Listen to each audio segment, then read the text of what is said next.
Bayern Munich অবশেষে Real মাদ্রিদকে হারাতে সক্ষম হলো, কিন্তু প্রশ্ন থেকে গেল যে রিয়াল মাদ্রিদকে এই লেগেই তো একেবারেই ফিনিশ করে ফেলার সুযোগ ছিল, কিন্তু সেই সুযোগটা কি বায়ার্ন মিউনিখ হাতছাড়া করলো, নাকি ইচ্ছাকৃতভাবে রিয়াল মাদ্রিদকে সুযোগ দিল যে ঘরের মাঠে অবশ্য তোমাদেরকে আরও করুণভাবে হারাতে চায়। এই ধরনের যদি কিছু হয়ে থাকে তাহলে সামনের সপ্তাহ পর্যন্ত আপনাকে অপেক্ষা করতে হবে। বায়ার্ন মিউনিখ যে সুযোগগুলো পেয়েছে সেই সুযোগগুলো কাজে লাগাতে না পারার ব্যর্থতা তাদেরকে কিছুটা হলেও কি ব্যথিত করতে পারে। ধারাভাষ্যকার যেমনটা বলছিলেন যে এই সুযোগগুলো কাজে লাগাতে না পারা এবং প্রতিপক্ষ যখন রিয়াল মাদ্রিদ, তখন আপনি আপনার ঘরের মাঠে গেলেও এক গোলের যে লিডটা রয়েছে এই লিডটা আসলে আপনাকে কতটা স্বস্তি দেবে সেটা এই মুহূর্তে বলা মুশকিল, কেননা দলটার নাম রিয়াল মাদ্রিদ। এইভাবে তিনি মেনশন করে বলছিলেন কথাগুলো।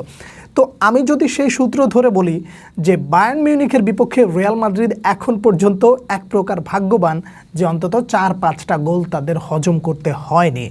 যদি 4-5টা গোল হজম করতো তাহলে খুব বেশি একটা অবাক করার মতো ছিল না। রিয়াল মাদ্রিদ যেই মিডফিল্ড নিয়ে তারা একটা সময় এককভাবে রাজত্ব করেছে, সেই মিডফিল্ডের যে দৈন্য দশা, ফ্লোরেন্তিনো পেরেজ কি সাইড লাইনে বসে কিংবা স্টেডিয়ামে বসে এই ব্যাপারগুলো কি লক্ষ্য করছেন, বা উনি যে আসলে কি চিন্তা করছেন সেটা কিন্তু এই মুহূর্তে আপনি আমাকে প্রশ্ন করলে আমি উত্তর দিতে পারবো না। তবে এটা অবশ্যই একটা খারাপ কথা রিয়াল মাদ্রিদের জন্য। আপনি যদি রিয়াল মাদ্রিদের খারাপ কিছু নিয়ে যদি চিন্তা করা শুরু করেন তাহলে অনেক খারাপ কিছু আছে। বরং বলা চলে রিয়াল মাদ্রিদ এখনও ভাগ্যবান যে তারা বলতে পারে যে না, এখনও চ্যাম্পিয়ন্স লিগ শেষ হয়ে যায়নি। একটা গোলেরই তো ব্যাপার, আশা করা যায় আমরা পরের লেগে কিছু একটা করে দেখাতে পারি, এটা আপাতত বলা যেতে পারে। কিন্তু বায়ার্ন মিউনিখ যেই ধরনের দল, এই দলের বিপক্ষে টিকে থাকাটা আসলেই মুশকিল বা আসলে কষ্টকর। যদি টিকে থাকতে হয় তাহলে রিয়ালকে এমন কিছুই করে দেখাতে হবে যেটা করে দেখাতো কারিম বেনজেমা, ক্রিস্টিয়ানো রোনালদো এবং গ্যারেথ বেলরা। কিন্তু একটা জিনিস আপনাকে এই মুহূর্তে স্বীকার করতে হবে, তা হলো স্কোরবোর্ড 2-1।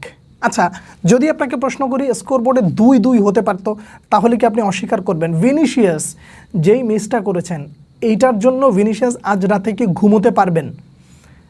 রিয়াল মাদ্রিদ হেরে গেলে অ্যাজ আ মাদ্রিদিস্তা আপনি হয়তো বা ঘুমোতে পারেন না, আপনার কষ্ট হয়, রাইভালদের ট্রল সহ্য করতে হয়, রাইভালরা ওত পেতে বসে থাকে যে কখন কোন জায়গা দিয়ে মোটামুটি কিছু একটা বলা যায়, কিংবা রিয়াল মাদ্রিদ হেরে গেলেই তারা কোত্থেকে যেন হঠাৎ করে হাজির হয়ে যায়। এই ব্যাপারগুলোর জন্য আপনারা অনেকটা টেনশনে থাকেন কিংবা দুঃখ পান। কিন্তু এই জায়গাটাই হচ্ছে সবথেকে বড় ইস্যু যে ভিনিসিয়াস যে মিসটা করেছেন, এই মিসটা আপনাকে যেমন কষ্ট দিচ্ছে ভিনিসিয়াস জুনিয়রকে একইভাবে কষ্ট দেওয়া উচিত।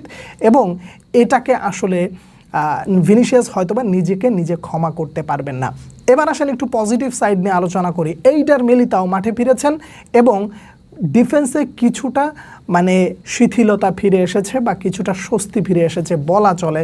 যেভাবে ব্লক করেছেন, যেভাবে অ্যাটাকিংয়ে সহযোগিতা করেছেন, এই জায়গাটা বায়ার্ন মিউনিখের জন্য অবশ্যই সেকেন্ড লেগে কিছুটা প্রেশার হতে পারে বা রিয়াল মাদ্রিদের জন্য পজিটিভ সাইন হতে পারে। একই সাথে জুড বেলিংহামের ফিরে আসাটা অবশ্যই একটা ভালো বার্তা দিয়ে রাখলো। যখনই তিনি মাঠে নেমেছেন তখন কিছু পজিটিভ দিক রিয়াল মাদ্রিদের জন্য একটা ভালো সাইন বলা চলে।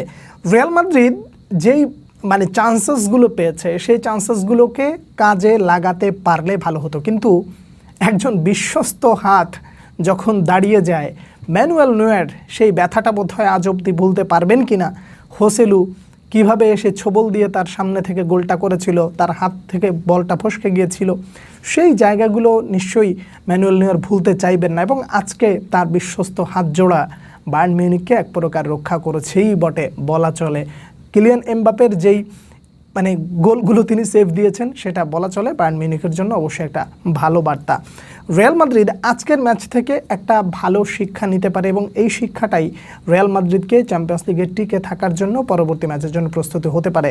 লা লিগার ম্যাচে কি করবে সেটা এখন আর আসলে হিসেব করে লাভ নাই। 7টা ম্যাচ 7টা পয়েন্ট রয়েছে। এখন এই 7টা পয়েন্ট গ্যাপ পূরণ করতে পারবে কিনা সেটা অনেক বড় একটা ইস্যু বা অনেক বড় একটা প্রশ্ন। কথা হলো যে আজকের ম্যাচে মিডফিল্ডে যে পরিমাণ ঘাটতি আর ডিফেন্সের দৈন্য দশা, সেকেন্ড লেগে আবার আর্লিয়ান শুয়েমিনি নাই, ওই জায়গায় রিয়াল মাদ্রিদ কাকে দিয়ে খেলাবে, কিভাবে এটার সমাধান করবে, সেই প্রশ্নটা অনেক বড় থেকে গেল। রিয়াল মাদ্রিদ আলিয়াঞ্জ অ্যারেনায় ম্যাজিক্যাল পারফরমেন্স করতে পারবে কিনা সেটার জন্য যথেষ্ট সন্দেহ রয়েছে, কেননা বায়ার্ন মিউনিখ তাদের ঘরের মাঠে যথেষ্ট পরিমাণ অপ্রতিরোধ্য। তারপরেও দলটার নাম রিয়াল মাদ্রিদ, একেবারে আস্থা হারানোও ঠিক না, একই সাথে রাইভাল হিসেবে বাতিলের খাতায় ফেলে দেওয়াটাও ঠিক না। আমি ব্যক্তিগতভাবে যেটা মনে করলাম সেটাই আপনার সামনে তুলে ধরলাম। আপনারা কেমন দেখলেন, কি মনে করছেন জানাবেন। পরবর্তী ভিডিওতে আবার দেখা হচ্ছে, সে পর্যন্ত অনেক অনেক ভালো থাকবেন। আল্লাহ হাফেজ।